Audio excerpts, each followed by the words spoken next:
Imagine risking your life to save an entire city, only to end up arrested and having your brain completely wiped. That is the wild reality facing our favorite hero family, and their world is about to get flipped upside down.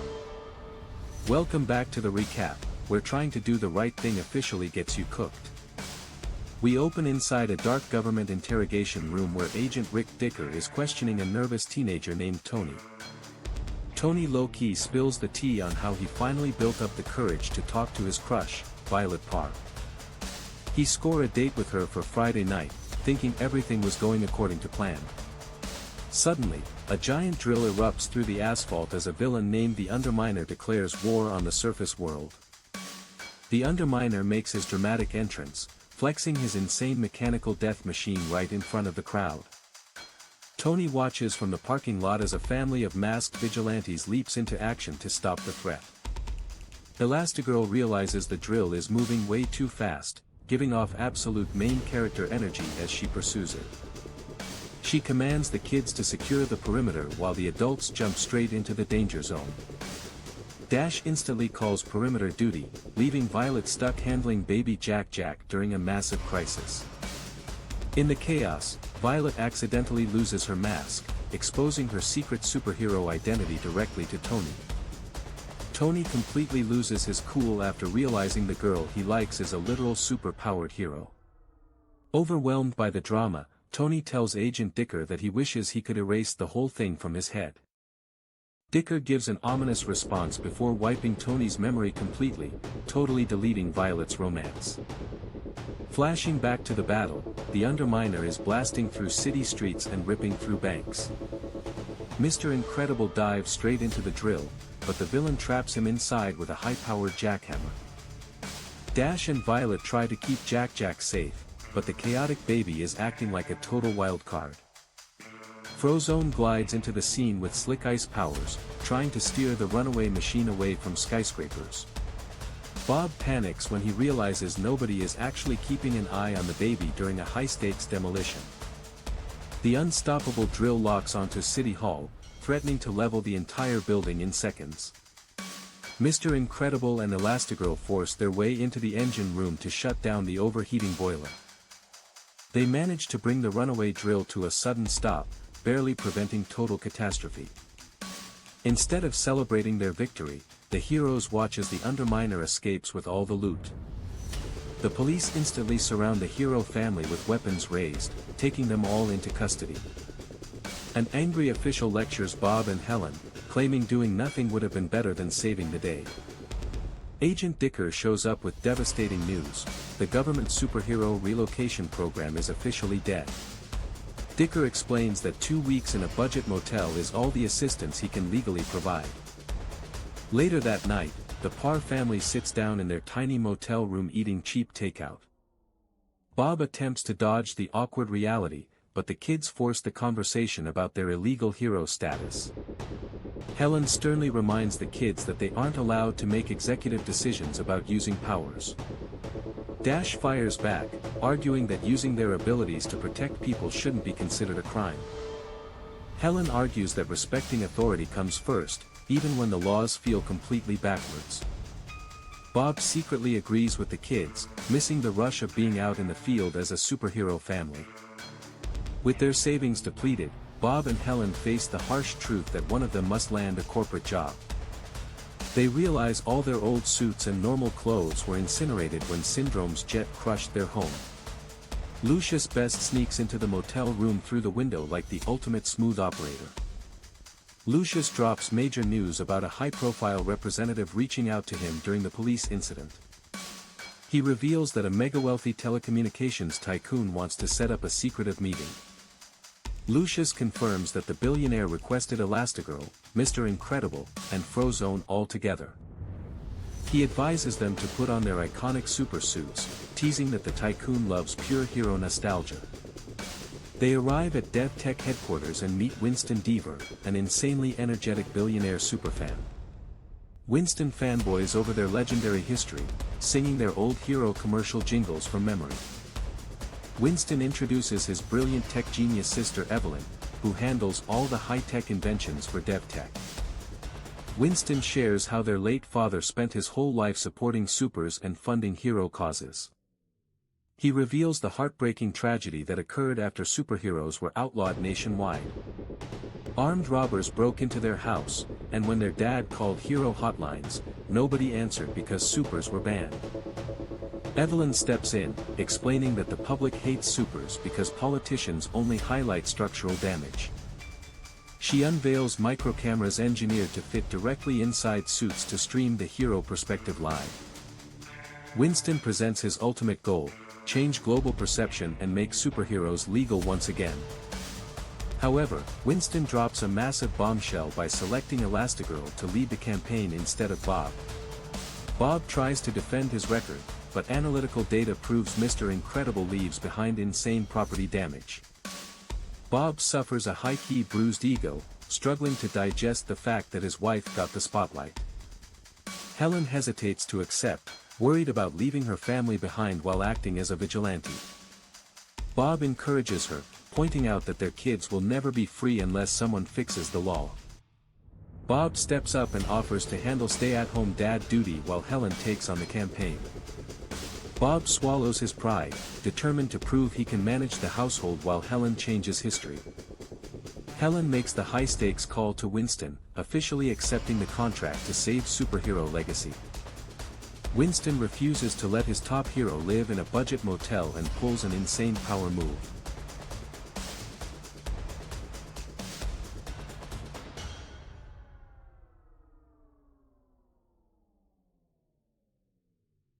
He hands over the keys to a hyper-luxurious, state-of-the-art mansion owned by DevTech.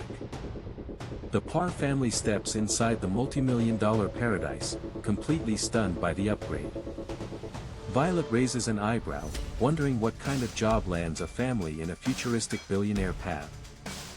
Bob tells the kids to focus on the positive reality that they are officially out of the cheap motel. Dash loses his mind exploring the massive estate grounds and insane modern features. Helen points out the breathtaking mountain views surrounding their unbelievable new home. Dash spots the giant luxury infinity pool, totally hyped out of his mind. Bob jokes with Helen, pointing out how living like royalty definitely beats sleeping on motel cots. Dash screams in victory, declaring that Elastigirl's new secret mission is the best thing ever. Helen feels slightly overwhelmed by the sheer scale and flashiness of the billionaire estate. Bob notices that the house features multiple hidden escape routes built by its original owner. Bob sarcastically notes that keeping a low profile in a glass mansion is going to be impossible. Helen agrees that staying under the radar is officially out the window with this setup. Dash speeds through the high-tech corridors as the family gets ready for an unpredictable new life. With Elastigirl heading off on her first secret mission and Bob facing the wild chaos of full-time parenting, smash that like button for part 2. Evelyn pulls back the curtain in the garage to reveal a sleek, custom-built bike specifically engineered for Elastigirl's stretching abilities. Helen drops a casual brag about her secret past motorcycle days, catching Bob completely off guard.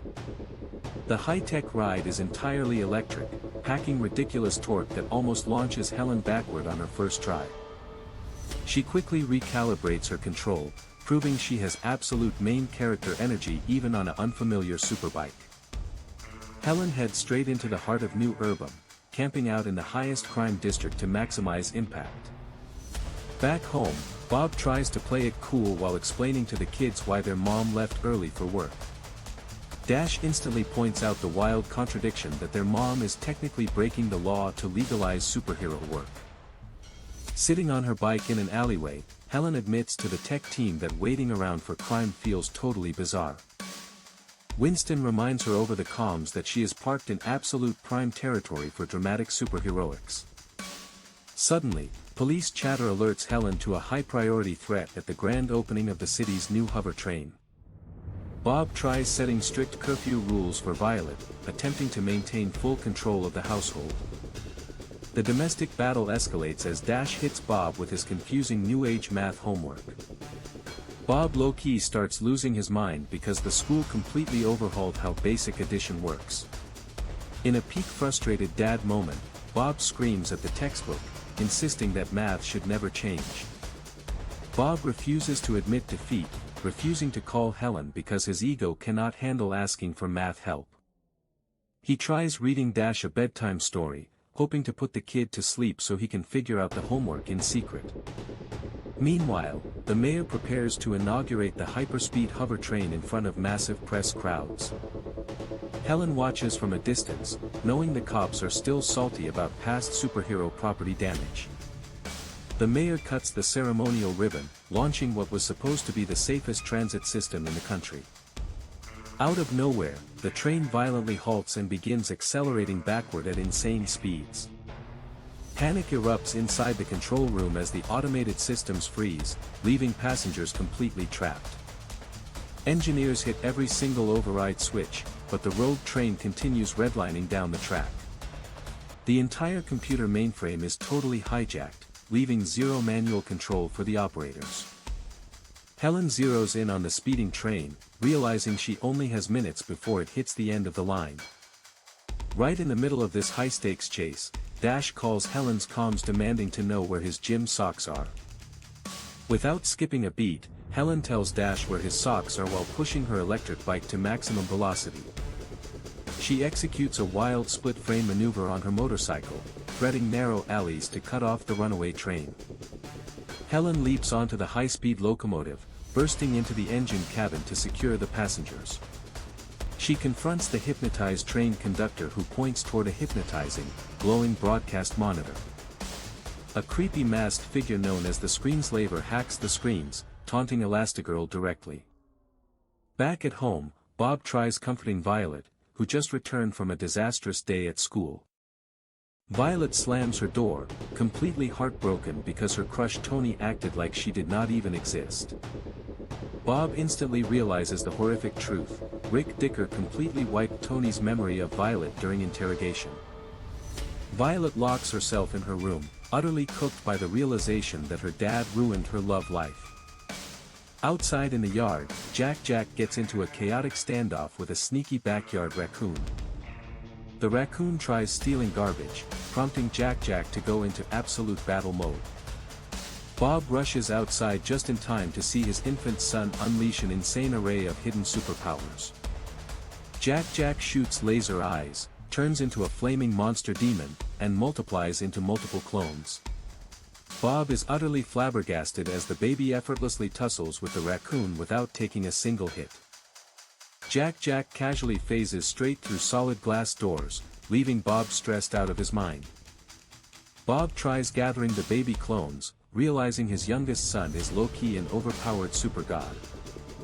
Helen calls Bob right after stopping the runaway train, hyped up from her legendary victory. Helen hears Bob's erratic voice and instantly assumes baby Jack had a parenting emergency. Bob fiercely guards his ego, insisting everything is totally fine so Helen stays focused on her job. When Helen offers to come home, Bob gets super defensive, claiming he has domestic life on lock.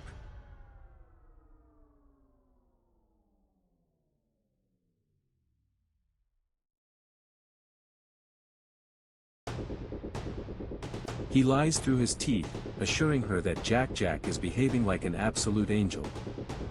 Helen asks if the household spiraled out of control, and Bob insists it has been completely quiet. Helen bursts into excitement, hyping up how she intercepted the high-speed train without a single casualty. She recounts the thrilling saga, describing how she outmaneuvered the hijacked system. Bob listens over the phone, feeling a complex mix of pure pride for his wife and intense personal jealousy. Helen finishes her epic story, completely energized to be back in the hero spotlight. Bob validates her heroic save, hiding the absolute mental breakdown he is enduring at home. Helen thanks Bob for holding down the house, which hits Bob's stubborn pride like a truck. They hang up, leaving Helen thrilled in her hotel while Bob stares into the abyss of unpaid math debt. Sleep-deprived and fueled by pure spite, Bob pulls an all-nighter cracking Dash's math textbook. He mutters to himself in the dark, wrestling with feelings of being relegated to bench warmer status. Bob refuses to let modern curriculum defeat him, grinding out problem after problem till sunrise. The next morning, a haggard Bob proudly presents the solved math equations to a shocked Dash.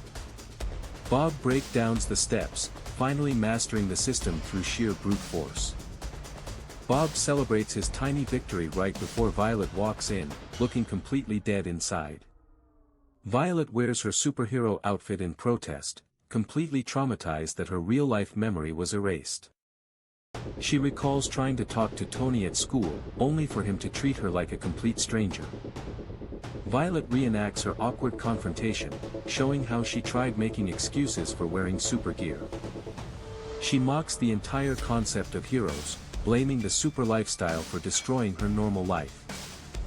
She hits Bob with the exact heartbreaking line Tony told her in the school hallway. Meanwhile, media attention explodes as global leaders prepare for an international superhero summit. Winston Deaver pushes his PR campaign into overdrive, booking Helen for a live TV interview. The television crew preps Elastigirl, hyping her up as the main catalyst for legalizing all heroes.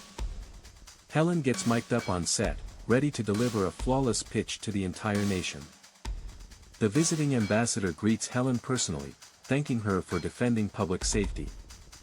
The ambassador pledges full political support, setting up high stakes for the live broadcast.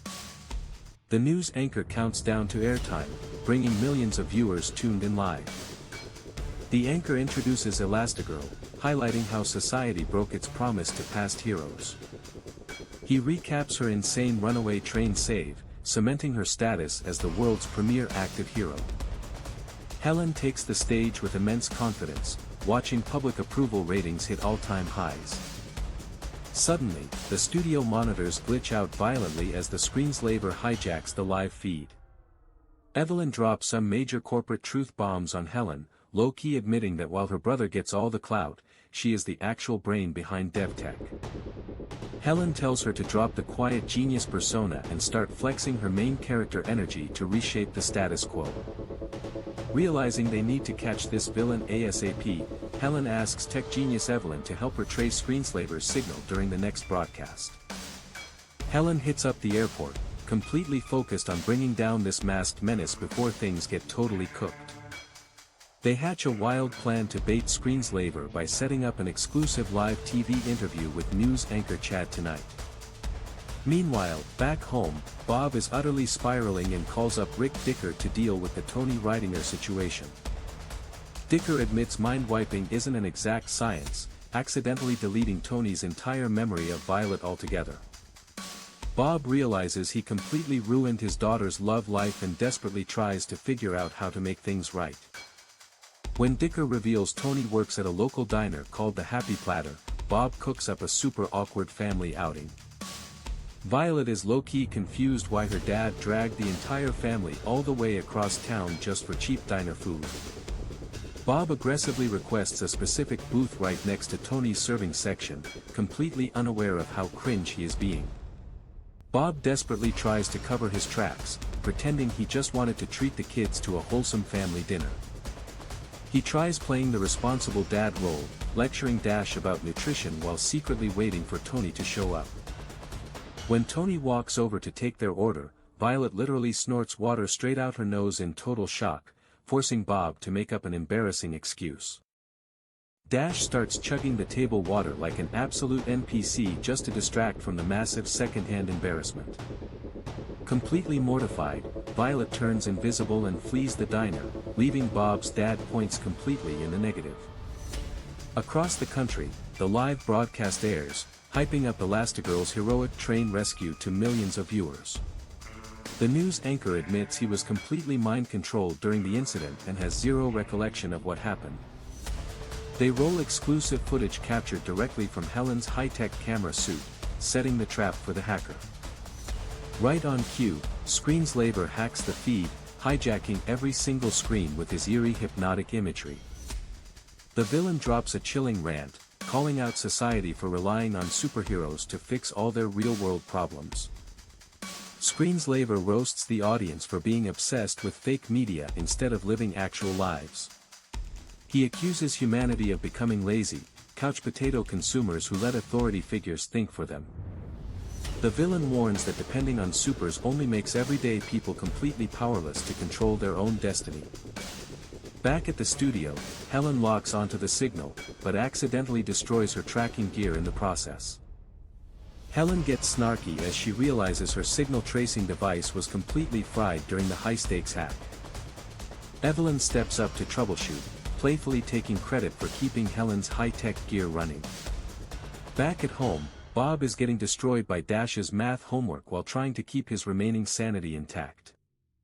Suddenly, a news segment pops up on TV showcasing the incredible, Mr. Incredible's legendary old superhero car.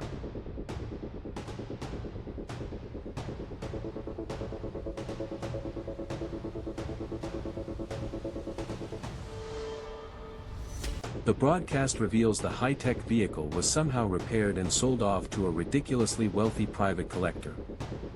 Bob snaps out of his sleep-deprived state, utterly triggered that some rich guy is flaunting his old ride on TV. The news anchor flexes the car's hidden features, but admits nobody actually knows how to activate the real high-tech weapons. Dash snatches the ancient car remote and starts smashing buttons, sending Bob into a full-blown panic attack. Dash goes wild trying to trigger the rocket launcher, loving every single second of the absolute chaos. In the middle of the madness, Dash and Violet casually find out that Jack has actual superpowers. Violet calls out Bob for keeping massive family secrets while everything in their house is actively falling apart. Bob has a complete breakdown, listing every single insane problem he is trying to solo carry without Helen's help. He tries to convince the kids that he has total control over the situation, despite looking like a complete zombie. Bob tries to flex his ego, insisting that Mr. Incredible never gives up, no matter how cooked things get. Recognizing that their dad is one minor inconvenience away from a total crash-out, Violet insists they call Frozone for backup. Lucius arrives at the house and checks on Jack, completely unaware of the absolute demon inside this baby. Bob explains that the chaotic baby power started bursting out the second Helen left to save the world. When Lucius asks when Bob last slept, Bob drops the most unhinged sleep-deprived answer ever. To prove he is telling the truth, Bob pulls out a chocolate chip cookie to bait the baby into flexing his powers. Jack literally phases through solid matter into another dimension, leaving Lucius utterly stunned. Bob explains that the kid has unlimited, totally unpredictable powers that trigger whenever he gets angry or hungry. Lucius tells Bob straight up that he needs a massive intervention before this baby literally burns the house down. Bob desperate heads straight to Edna Mode's mansion, where Edna immediately insults Helen's new designer hero suit. Edna takes one look at Bob's haggard, exhausted face and instantly realizes he is fighting for his life. Bob spills his heart out, confessing that he ruined Violet's life and is completely failing at parenting. He goes on a hilarious rant about new math, buying wrong batteries, and losing his absolute mind. Edna gives him rare respect, dropping facts that raising children properly is the ultimate act of heroism. Bob begs Edna to babysit, but the legendary designer flat out refuses, claiming she is strictly an artist. Suddenly, Jack morphs into a fiery demon right in front of Edna, completely capturing her artistic obsession. Instantly fascinated by the chaotic baby, Edna does a complete 180 and demands Bob leave Jack overnight. Edna fully steps into her new anti-role, kicking a grateful Bob out so she can study the child's abilities.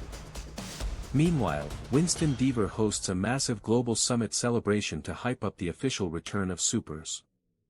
Winston celebrates Screenslaver's recent capture, boasting that the dangerous threat is officially over. He invites Helen up to the stage, giving her full credit for saving the city and restoring hope to the public. Winston drops a massive announcement: over 100 world leaders have officially agreed to legalizing superheroes. He reveals the ultimate celebration will take place on their luxury boat, the Ever Just, broadcast live to the whole world. A fan asks Helen how she manages to balance high-stakes superhero duties with normal everyday life. Back home, Bob catches up with Violet, who is low-key shocked that Edna Mode actually agreed to babysit Jack. Bob gives Violet a heartfelt apology, admitting it was wrong that she had to suffer for decisions she didn't make. He admits he doesn't have all the answers anymore, but promises he is doing everything he can to be a great dad. Violet forgives him, giving her dad the ultimate emotional boost right when he needs it most. Out on the luxury ship, Helen sneaks away from the red carpet party to hang out with Evelyn in the quiet tech lab. Evelyn drops some surprisingly cynical views on human nature, claiming people always choose convenience over quality. Helen starts putting the puzzle pieces together, realizing catching Screenslaver felt way too smooth and staged. She finds a hidden monitor tuned directly into her suit camera, sending major red flags through her head. Helen realizes the villain engineered the entire confrontation on purpose just to get captured. She questions how a genius mastermind who created impossible hypnotic tech could just be a random pizza delivery guy. In a massive plot twist, Helen figures out the pizza guy was actually an innocent pawn being hypnotized by built-in glasses. The next morning, Bob wakes up at Edna's mansion feeling like a brand new man after 17 straight hours of sleep. Edna greets him, acting completely unbothered while secretly thriving off the challenge of babysitting a super baby. Edna breaks down Jack-Jack's biology, revealing the baby is a polymorph with unlimited power potential. She hypes up the infant's insane abilities, admitting she worked in a creative fever all night long to design his gear. Edna reveals she discovered classical Mozart music triggers the baby's powers, using it to test his reaction speeds. She unveils a mind-blowing custom suit packed with fireproof Kevlar and sensors to keep Jack-Jack's wild powers totally under control. Edna Mode brags to Bob about how she completely outdid herself by designing a suit that can handle Jack-Jack's insane power outbursts.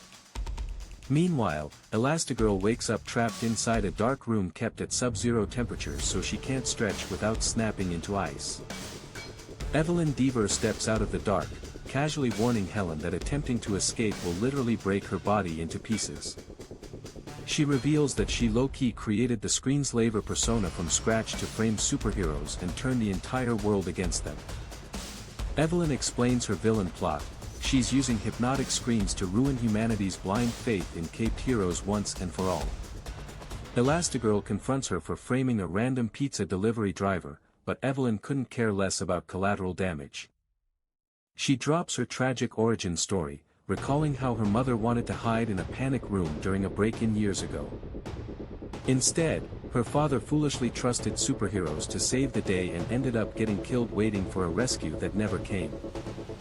Evelyn preaches her twisted mindset that relying on supers makes regular humans completely weak, helpless, and dependent. Her ultimate plan is to mind control the heroes into attacking innocent people on live TV so they get banned permanently.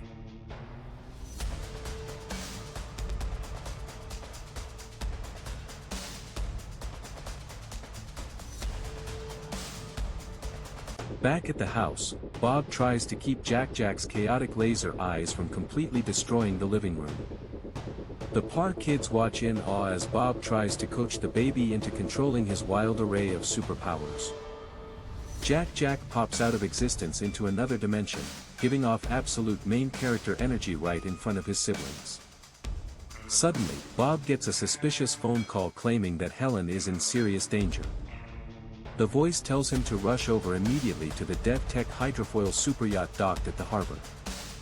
Panicked for his wife's safety, Bob calls Frozone on speed dial to watch the kids while he springs into action. Bob tells Lucius to bring his super suit because things are about to get unbelievably chaotic. Violet senses massive red flags and officially decides to unretire her hero persona right on the spot. Frozone arrives at the house, but Evelyn's brainwashed hero squad is already waiting outside to kidnap the children. The hypnotized heroes storm the property, trying to pull off a coordinated ambush on the Parr kids. Lucius buys time for the kids to escape into the ultra-smart Incredible car before he gets overwhelmed and hypnotized himself. Inside the AI car, Violet tracks her mother's location and realizes both of her parents have been mind-controlled. With no adults left to save them, Violet commands the Incredible to zoom straight toward the DevTech ship. The futuristic car speeds across town in full stealth mode, following the villain squad right to the harbor. Dash freaks out in excitement when he discovers the car comes equipped with actual ejection seats. The kids pull up to the massive hydrofoil yacht where high-profile world diplomats are gathering for a legal summit. Violet takes charge like a true boss, telling Dash that stopping this villainous plot is entirely on their shoulders now. Before they can make a solid plan, Jack teleports away again, riding an elevator straight into the upper decks. Upstairs, Winston Deaver addresses world leaders as they prepare to sign the historic document legalizing superheroes. Suddenly, the brainwashed Bob, Helen, and Lucius hijack the broadcast, spouting a dark manifesto that heroes answer to no one. The mind-controlled supers take over the control room and lock the hydrofoil ship onto a full-speed crash course toward the city. Violet and Dash rush onto the deck to stop the disaster, but their own mind-controlled parents attack them without hesitation. During the chaotic brawl, Jack floats over to Elastigirl and yanks the hypnotic goggles completely off her face. Snapping back to reality, Helen instantly realizes Evelyn's betrayal and tackles Mr. Incredible to rip his goggles off too. Bob comes out of the hypnotic trance and is utterly stunned to see his baby shooting laser beams across the deck. Helen tells Bob to process his shock later because they've got a whole squad of hypnotized heroes to fight off right now. The Parr family unhypnotizes Frozone and the rest of the heroes while Helen rushes to stop Evelyn from escaping. Evelyn realizes her plot is cooked and tries to fly away in her private jet attached to the ship. Meanwhile, the runaway hydrofoil ship is moving way too fast, so the family plans to break a foil and manually turn the rudder. Violet decides to stay behind on deck with Jack, using her force fields to shield the diplomats from the imminent crash. Up in the sky, Evelyn taunts Elastigirl inside the plane, gloating that superhero reputations are ruined forever. Evelyn depressurizes the jet cabin, causing Helen to suffer extreme oxygen deprivation while fighting midair. On the ship, Frozone creates massive ice structures in the ocean while Mr. Incredible dives underwater to grab the rudder. Bob uses every single ounce of strength to force the giant rudder right, steering the massive ship away from the skyline.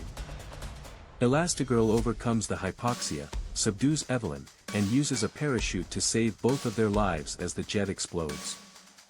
The hydrofoil stops just short of destroying the city, and world officials officially restore the legal status of all superheroes. With the day saved, Bob gets his iconic high-tech Incredible car back from the authorities. Later on, Violet drops Tony off at the movie theater for their very first official date. Right as they walk up, a fast-moving getaway car zooms past, signaling a new crime in progress. Violet casually hands Tony popcorn money and promises to be back right before the movie previews finish. The entire Parr family puts on their hero masks, fully unified and ready to tackle the city's next big threat together. Evelyn thought she could destroy the superhero legacy, but she severely underrated the power of an incredible family working as one. From Jack's wild powers to Bob stepping up as a full-time dad, this movie delivered absolute heat from start to finish. The Incredible family proved that true heroes don't just protect the city, they always back each other up no matter what. Now that is how you wrap up one of the most legendary superhero sequels in cinema history. If you loved seeing Jack steal the entire movie with his unhinged powers, hit that like button right now. Drop a comment below with your absolute favorite Jack power from the movie. Smash that subscribe button and ring the notification bell so you never miss our next high-octane movie breakdown. Thanks for watching, stay incredible, and I will catch you legends in the next video. Peace out. Edna Mode would definitely approve of this ending. No capes allowed, but total epic vibes only. Until next time, keep living your best superhero life. Stay tuned for more hype recaps dropping very soon. See ya. Don't forget to share this recap with your squad. What movie recap do you want to see next on the channel? Let us know in the comments below. Your support keeps these recaps coming every week. Catch you on the flip side.